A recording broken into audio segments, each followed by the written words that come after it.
Good evening, everyone. This evening I have the great pleasure of having a guest with us, Shane Ryan. Shane Ryan and his family live in an off-grid home and in the Greater Victoria area. And Shane and his family moved into the home in March of 2017, and so going on 4 years. And Shane is here to tell us all about his off-grid home and answer all the interesting questions that I have about off-grid homes, and hopefully you can learn a thing or two. So welcome to the show, Shane. Thank you very much, Mr. Leduc. I'm happy to be here today. Yeah, so we moved onto a rural property we started building our home probably in about October of 2016. I had moved back to Canada after living in Europe for for more than a decade, actually. I had lived in London and Dublin, Ireland. And when my daughter was born, we wanted a lifestyle change. So I gave up a very successful middle management company, moved to Canada. We started living on our savings. I started building the house by myself, initially with the help of my father, actually, who lived nearby. He kept me honest and kept me doing the right thing because he's an experienced builder. So in my downtime, while I was starting to build up my new software contracting business, I started building a house. And the house itself was about a kilometer off the Trans-Canada Highway down a gravel path. So it wasn't anywhere near any power lines or any infrastructure. There's no water, septic, sewer, no power lines, no cable lines, nothing like that. Completely off the grid. And so we knew we would need power. And we knew we'd need all the regular amenities, and I had promised my wife that I would make it a fully functioning, relatively modern house.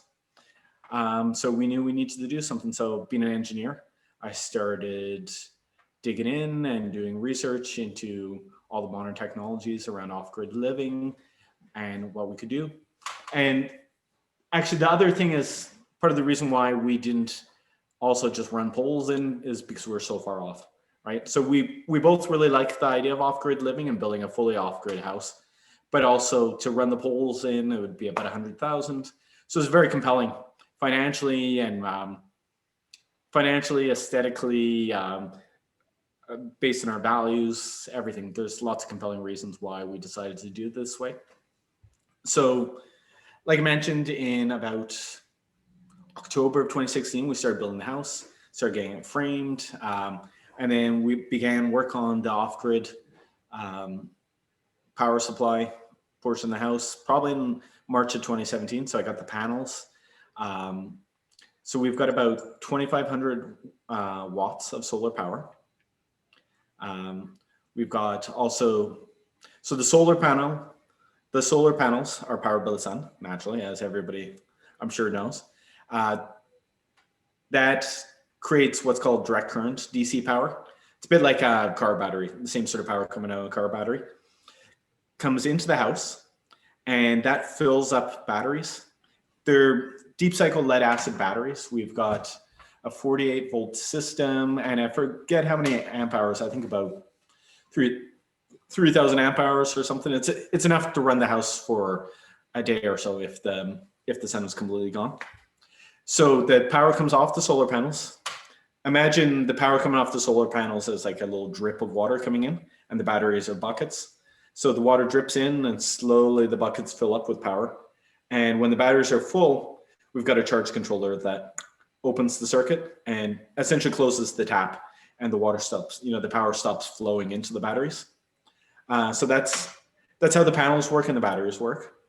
Then when we actually want power for the house to run lights, computers, everything in the house, we've got what's called an inverter. So the inverter takes the DC power that comes off a battery. So all batteries all batteries are DC, right? And it turns into AC. So it's this kind of power that kind of ebbs and flows and cycles. And that's generally if you plug in your toaster in your house, it's running off, your whole house is always running off AC power. That's what comes in off the power lines typically. So we have to convert that power that's in the batteries, that potential power that's sitting in the batteries, into something modern normal appliances can use in our house. So that's what the inverter does. So that slowly drains the batteries. And so it's this constant interplay. So you have the solar panels filling up the batteries, and then you have the inverter pulling power out of the batteries as different appliances in the house need it, as our lights need it, as our fridge, all these sorts of things. And that's the basics of it. For the dead of winter, the absolute dead of winter, we have a propane powered generator. So that in days when it's been like a week and we haven't had any sun, the propane power generator will automatically click in. It just monitors the level of the batteries, and when it gets low enough, it automatically turns on. I hear it firing up like just sounds like an old car or something firing up in the backyard. I hear it turns on, and that fills up the batteries. And yeah, those are the basics of it. Did you have any questions? No, that you actually answered my question was, what do you do on the rainy, gloomy sort of January stretch where you have maybe 3 or 4 days? How long can the propane powered generator sort of keep things running? I mean, as long as you have propane, I guess, or? Yeah, exactly. It could, as long as we've got propane in the tanks, to fill up the batteries to give us like a day's power, it takes about an hour of running the propane generator. Generally everything in the house is pretty efficient. The major thing that takes a huge amount of power that we try and stay away from is anything that needs to be heated. So we don't have electric baseboards in the house. We actually use, we've got a wood powered furnace, right? So we use regular wood. We burn wood, and then we've got it pushes air around the house. So we've got a wood powered furnace, then we have a gas powered range for cooking food, stuff like that.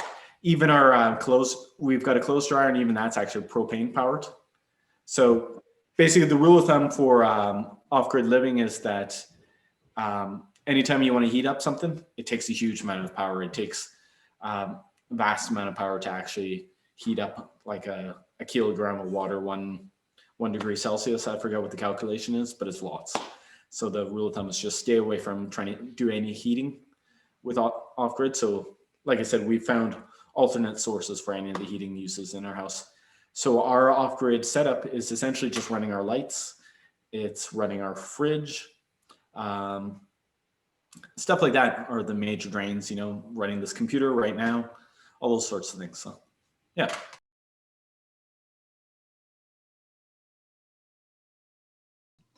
Yeah, for sure. So we have we bought it from a French Canadian company, actually. I think it's called Barrel is the name of the manufacturer. I can send it to you so you can put it in the show notes later. Absolutely. It's a big beast of a thing, right? It's bigger than your normal wood powered furnace. And essentially we got a nice big one and we put it in our garage so that we don't have to, because we're constantly splitting wood and chucking in and making kindling from the wood and stuff like that. So at least once a day. So nice big wood furnace. We pack it up, get it going, close it. We've got a thermostat up in the house that controls the flue for it. And if we turn it down, barely any heat comes out of the furnace. And if we turn it up, it's raging and it pumps out heat around the house. So it's a pretty good solution. My only complaint is that it often makes the house a little too warm. So we've got the good complaint that sometimes we have to crack a bunch of windows to cool the place down in the dead of winter, but could be worse. Could be, be far worse if we weren't warm enough. So can't complain. Absolutely. Are you okay if I ask you, where do you guys source your wood from? Is it easy to get? Is it expensive? How about cost over the 4 years that you've been there? Are you noticing sort of increasing costs, or what's sort of the future look like for wood as a fuel for your furnace? Yeah, for sure. So we live on a rural acreage. So initially when we built the house, we had to knock probably about 8 houses. That's right, eight trees to build a house. So we bucked those trees up initially, and then we've got a hydraulic splitter. So we split them and packed up the woodshed. So the first few years that was fine. And then we live on a rural acreage, so we actually can just mainly live off deadfall. So every time a storm comes through or something like that, a few smaller trees, sometimes a big one gets knocked down, and we keep an eye on that, and we buck it up and let the round season for at least a year, and then we split that with the hydraulic splitter, and that's kept us going. I know that generally people living off wood, I know the price of wood is going through the roof. I've heard that the price of the cord, I think, is up around like $500-600 now or something, and I know it's gone up at least 50% over the last couple of years. But luckily, knock on wood, eventually we'll exhaust all the deadfall and we'll have to start getting shipments in. But we've been okay so far.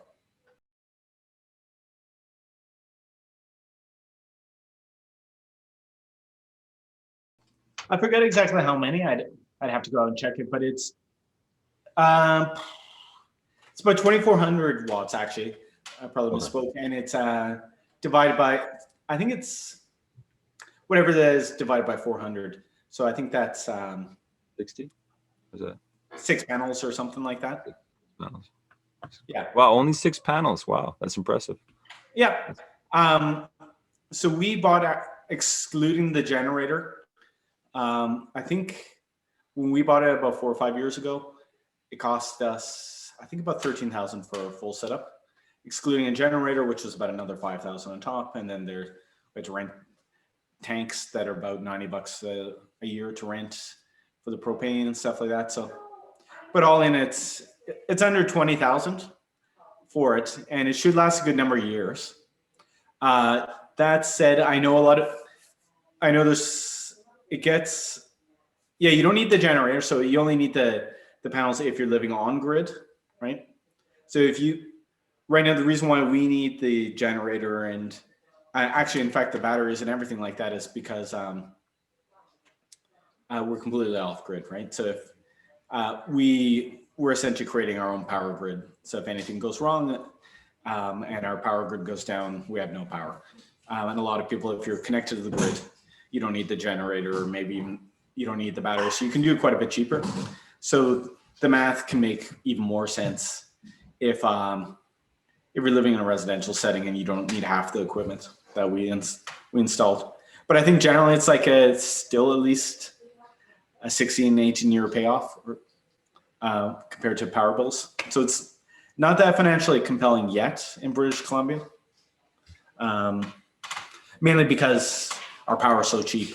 You know, people paying monthly power bills, I'm sure they still think it's incredibly expensive, but compared to other jurisdictions, believe it or not, we actually have really, really cheap power. Are there any grants or government incentives for solar panels, or were there in the past that were phased out, or are there any coming down the line? Not a lot, amazingly, especially not in BC. There must be something, but there wasn't anything that we could avail of at the time. They're not really, despite the kind of greenwashing BC does generally, they're not really encouraging it that much. So it's definitely a little bit of lip service. So I would love to see stuff like independent power producers. Like there's companies out there that'll do municipal power grids, essentially take a field and install a whole bunch of panels and then sell power back cheaper to just the municipality and stuff like that. So I'd love to see that rather than them building eventually stuff like if everybody tomorrow was to get really green and buy electric cars, we'd still need about, I think somebody did the calculation, like 10 Site C dams to actually give enough power to completely get us all off fossil fuels. So I would love to see a lot more initiatives where we're doing local power producing so that we don't have to dam up every single valley in the province in order to get enough power to eventually migrate off fossil fuels. So. Are there any, are you able to sell, you often hear people selling power back to the grid. Is there any sort of setup like that for you where you get to benefit from anything like that? No, because we're more than a kilometer off the road. So we would have to run power poles back in order to sell power, like even to theoretically sell it back. And I believe BC Hydro They used to have a program called Independent Power Producers, Hmm. where they were kind of, trying to greenwash a little bit of their business and buying power from people doing off-grid or micro hydro, which is small hydro setups. But they're not, other than a few collaborations between some indigenous groups, they're not doing that anymore. Hmm. So Hmm. pretty much all of that has stopped, which is counterintuitive. It feels like the way the future is, all this sort of stuff, and you'd think they'd be doing more, Yeah. but yeah, for sure. So initially we were doing rainwater collection, and that was great. We've got about a 3,000 gallon tank sitting in the backyard, and then we had just pipes that would come down from the roof, a few screens, the water would come in, and then we would pump that water back into the house. We have a pump that runs and kind of pressurizes the water.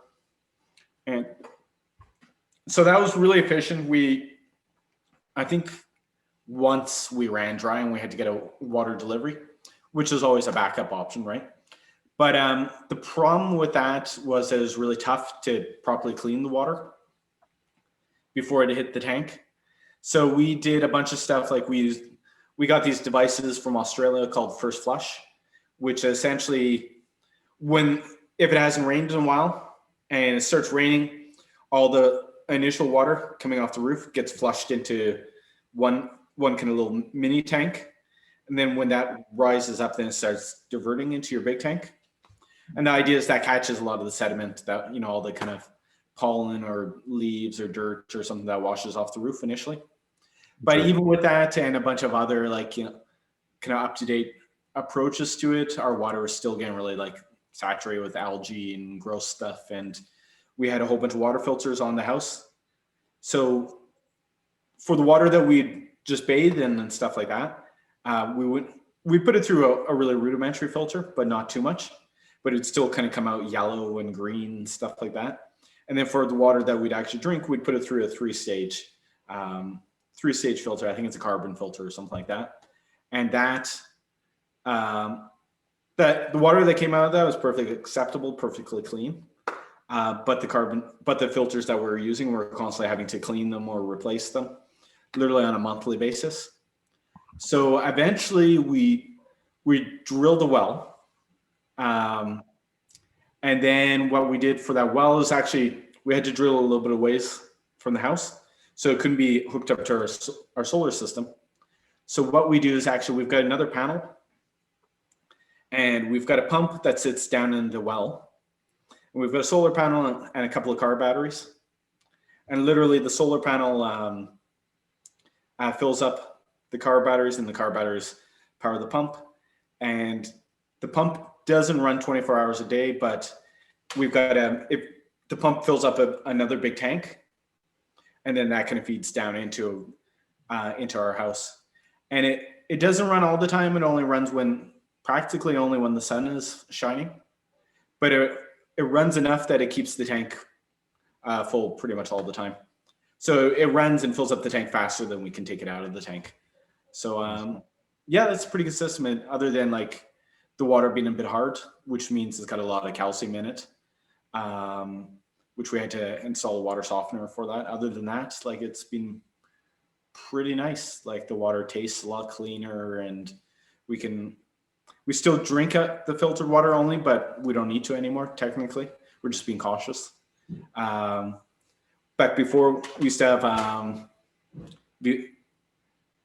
the rainwater was nicer for cleaning our hair and stuff, but other than that, it was softer. But it also, we used to get rings, green algae rings around everything and stuff like that. It was pretty gross.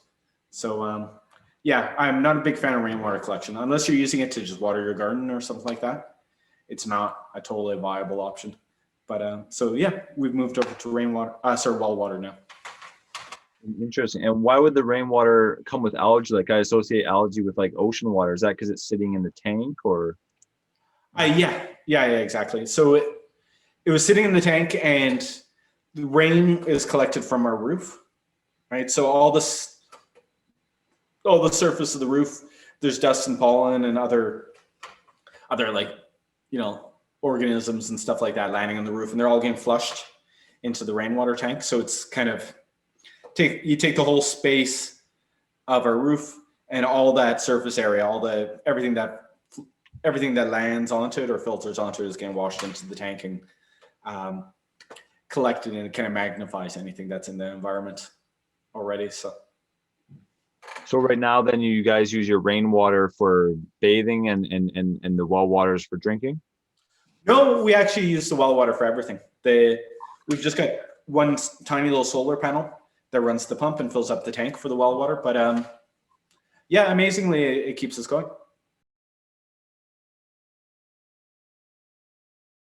We got just a normal run-of-the-mill well company in.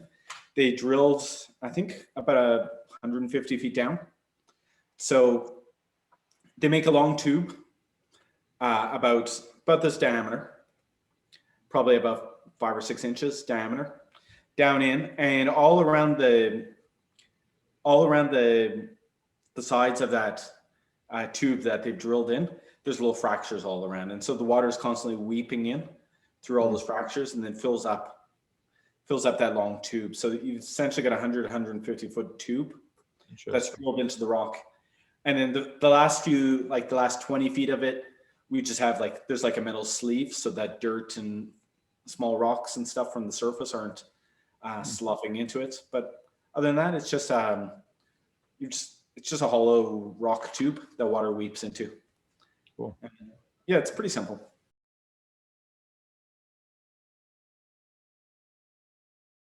It's definitely getting better, even over the last 5 years. I initially was hoping that I could buy the system, hire somebody for 10 hours to help me put it together, and then just kind of walk away, maybe do a little bit of regular maintenance, but not really have to kind of at a deep level understand how it all works. But it's not quite there yet.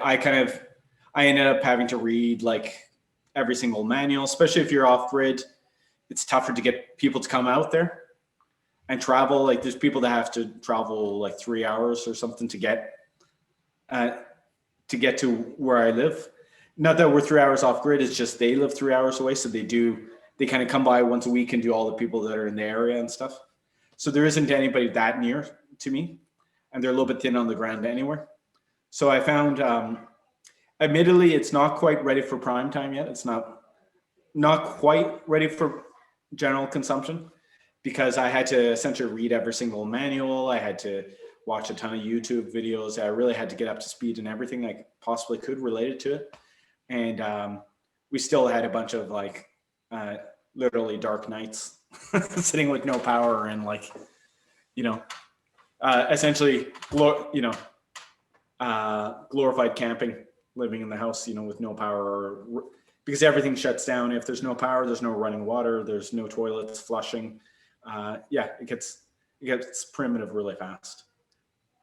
And this is all with your engineering background too. I can't imagine, someone a liberal arts guy like me, or so what, this is maybe more than you're able to answer, but what's it going to take for us to get to that level where the average consumer can sort of, look at building an off-grid home without all that engineering background or reading through, mounds of manuals?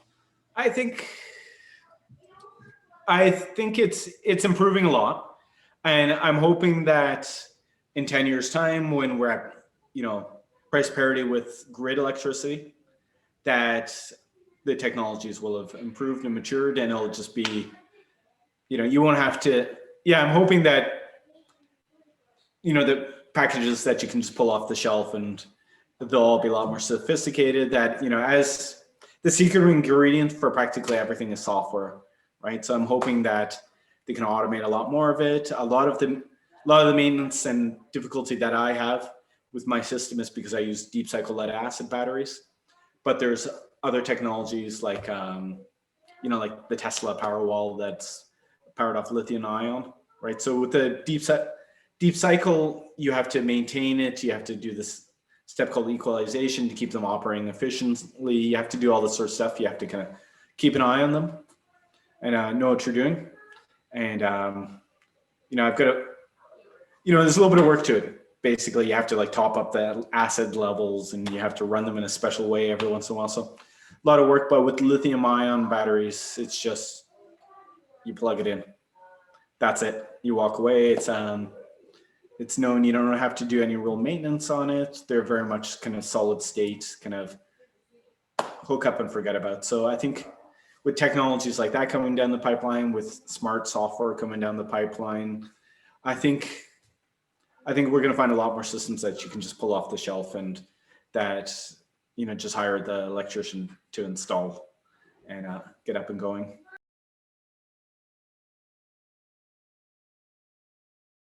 So in a rural setting, I don't believe there's any issues. We live within what's called a regional district, which is basically, it's kind of like a lighter form of a municipality, right?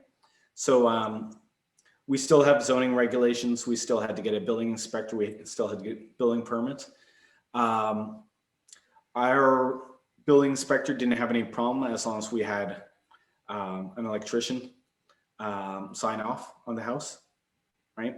So there weren't any, kind of building code issues to really worry about.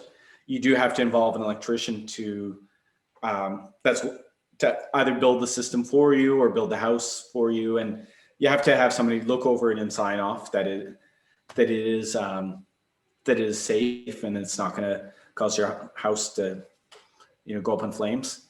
But that when you're building a house, whether it costs you $100,000 or $500,000 to build a house, it seems like a prudent investment anyways, to make sure that your house isn't going to go up in flames. It's also a good idea for the safety of your family. You don't want them all dying in a terrible inferno, naturally enough. So that's a no-brainer.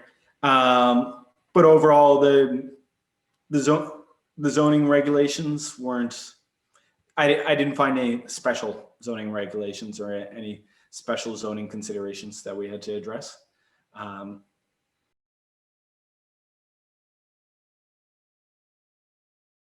As far as emotional aspects, my daughter is 6 years old, so she's a little bit young. She probably doesn't even register for her that we're living in a slightly different way than the majority of her friends are.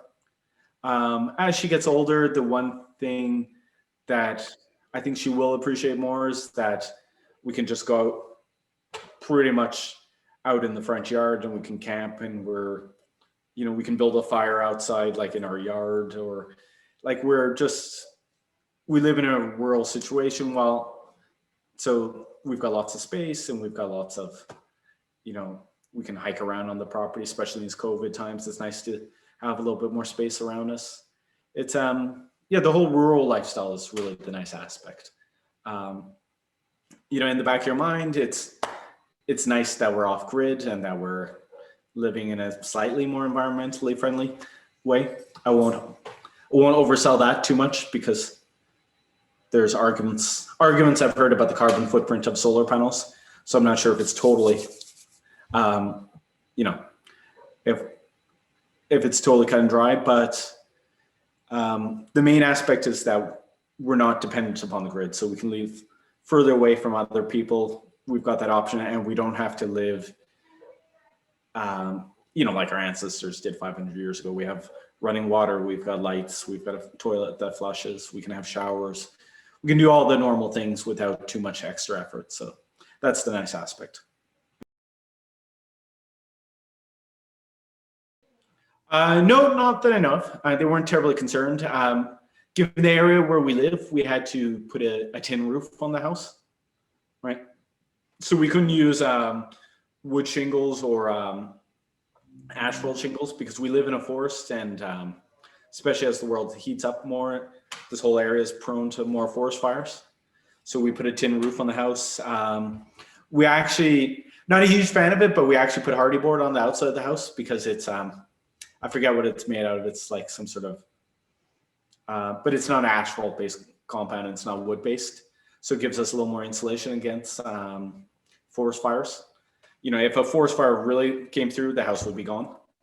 But if a forest fire just went near us and there's just little embers falling and stuff, we've got a tiny bit more protection. from a forest fire because of the tin roof and because of the hardy board on the outside of the house. So those would be the main considerations as far as insurance and practical concerns. Living in a forest, living off grid. You don't want your house to burn down if forest fire ever comes near. But we didn't get any, we haven't saved a ton on insurance and we haven't lost a ton. The only thing I think maybe because we're in such a rural setting, maybe the whole value of the house is a little bit less. But presumably, just thinking off the top of my head, it'd still be, insurance would still be just looking at replacement cost. So our house is probably pretty comparable in replacement cost per square foot to any other house.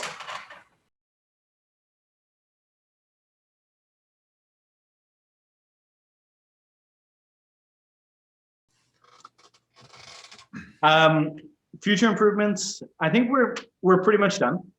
Maybe 10 years from now, we'll get a lithium ion batteries or something like that when our existing ones die off. That's about it. So at the end of the lifespan, the only one thing we might add is a few more solar panels. We could probably use a little more power.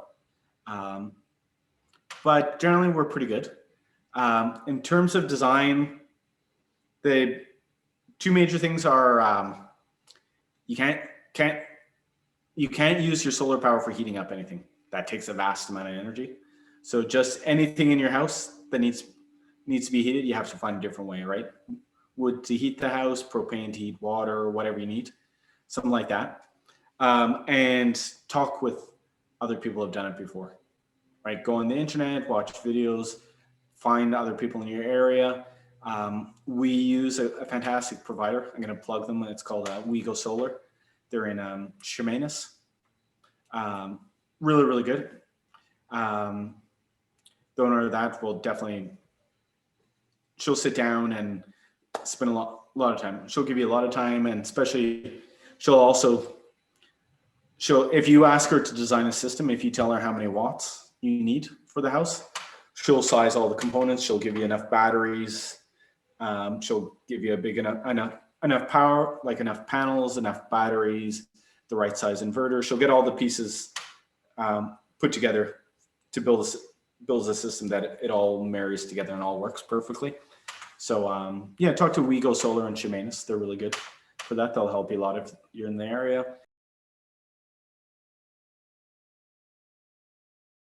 Do a lot of research, talk to a lot of people, and be prepared to read all the manuals. So no easy way to get around it. You'll have to know, you have to have a working knowledge anyways, right?